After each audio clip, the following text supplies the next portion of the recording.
Mbote, Jambo, bonjour à tous. Voilà, vous êtes bienvenus sur la radio publique qui vous fait voyager avec les voix afro de Bruxelles.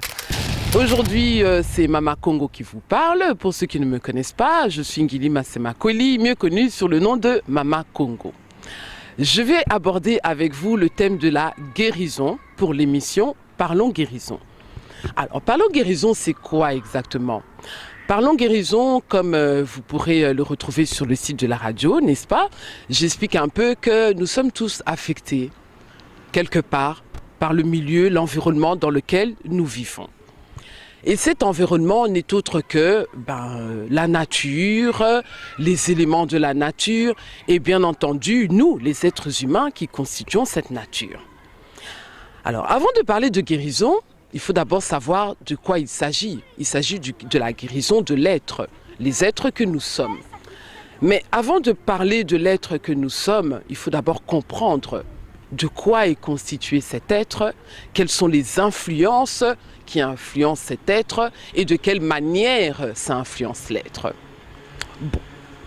Pour commencer, je vais d'abord faire quelques rappels, puisque à la base, nous sommes quand même d'abord une matière visible. Nous sommes faits d'un corps avec de l'épiderme, des organes, des cellules, etc., des atomes.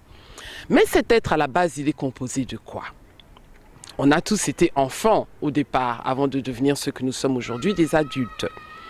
Et cet enfant, est bien entendu, vient d'une polarité masculine, qui est le papa, qui fait don de son sperme à la maman, qui est la cavité qui reçoit, donc la polarité féminine. Alors, ça, c'est la part visible. Donc là, on parle déjà, je vais donc profiter en même temps de vous initier à certains vocabulaires. Là, on parle déjà de polarité.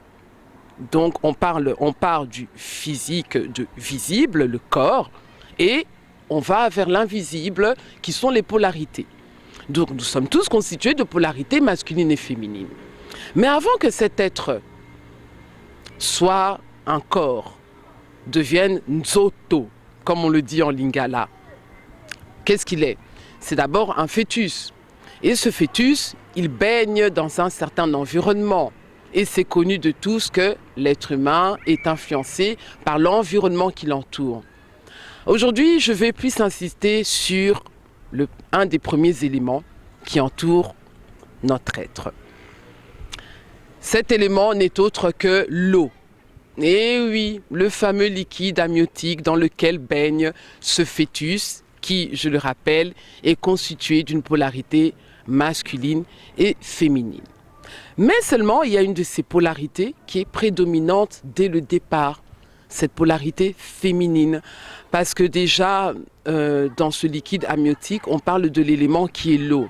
Je rappelle les 4 éléments, l'eau, l'air, le feu et la terre.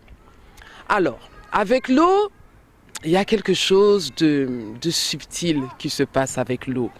L'eau, symboliquement, déjà, il est utilisé dans plusieurs rituels. Des rituels qui sont liés aux liens affectifs. L'amitié, la famille, l'amour, etc. L'eau, c'est l'élément qui est très réceptif.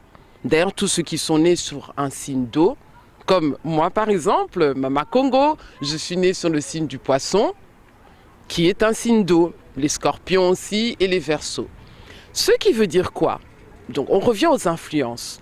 L'eau va influencer le fœtus. L'eau va être l'élément de base qui va constituer le psychique, la partie invisible de votre être. Donc, à la base, ça veut dire que nous sommes tous des êtres qui sommes réceptifs. Pourquoi je parle de réceptivité? La réceptivité, c'est la part sensible de la personne. Comment est-ce qu'on va recevoir les énergies qui nous sont envoyées? Et les premières énergies, c'est bien sûr celles qui viennent du spermatozoïde, qui est donné par le masculin, et l'influence de cette énergie qui est dans cette cavité féminine, donc dans l'utérus de la maman, du féminin. Et cette eau va servir à plusieurs choses. Premièrement, ça va d'abord servir à constituer notre être. Donc, dans cette eau, il y a certains oligo-éléments, il y a des minéraux, il y a du sodium, du potassium. Et là, justement, je vous renvoie à faire des recherches. Et oui, parce que Mama Congo, c'est ça. Je vous renvoie à faire des recherches par vous-même. C'est la meilleure manière d'apprendre. Donc, pour ceux qui intéressent, je vous envoie dans des vidéos qui parlent de la constitution d'un être dès le départ. Parce que pour mieux comprendre le visible, pour mieux comprendre l'invisible plutôt, il faut d'abord bien comprendre le visible. Donc, je reviens au liquide amniotique.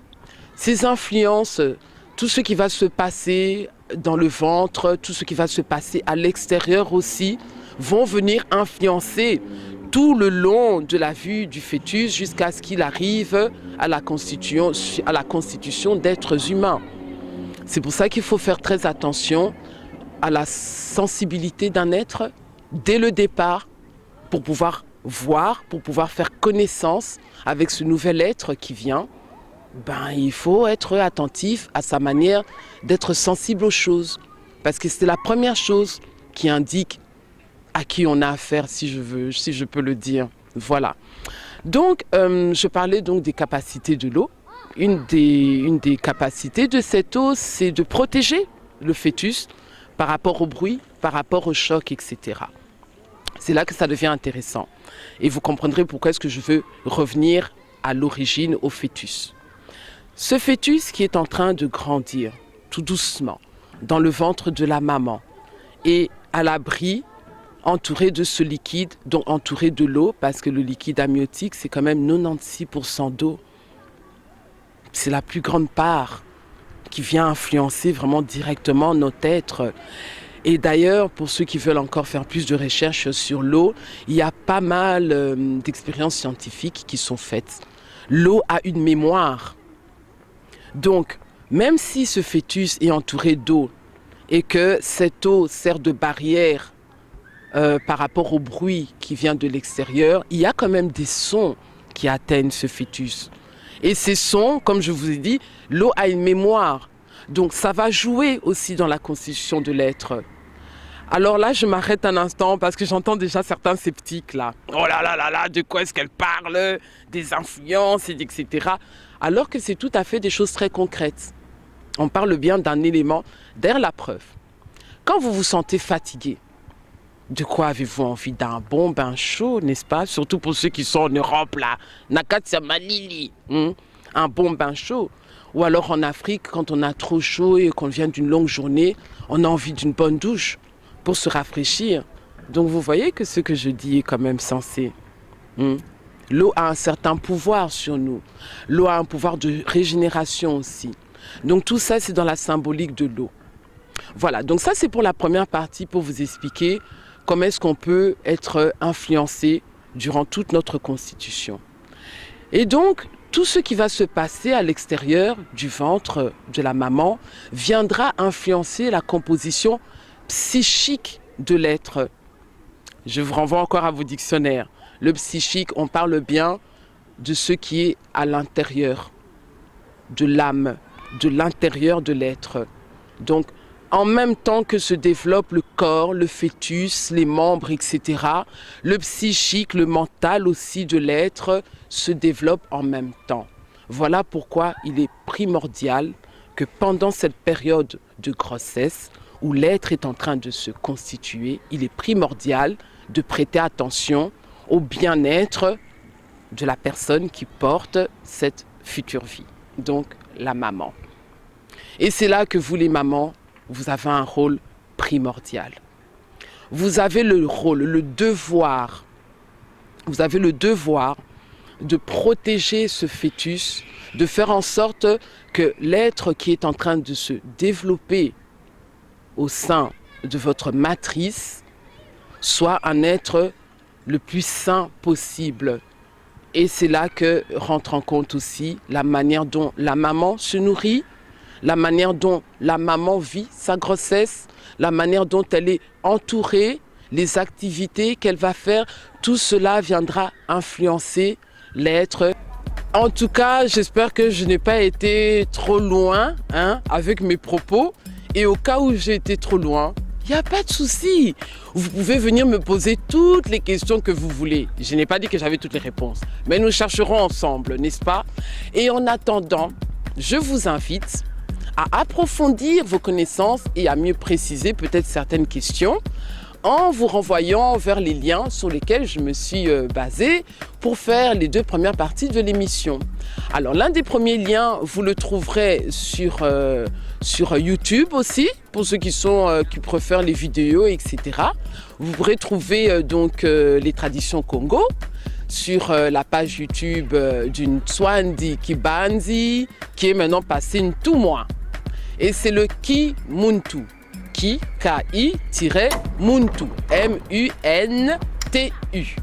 Sinon, vous avez aussi pas mal de connaissances par rapport à la cellule, par rapport au liquide amniotique. Vous pourrez les retrouver sur passeportsanté.net.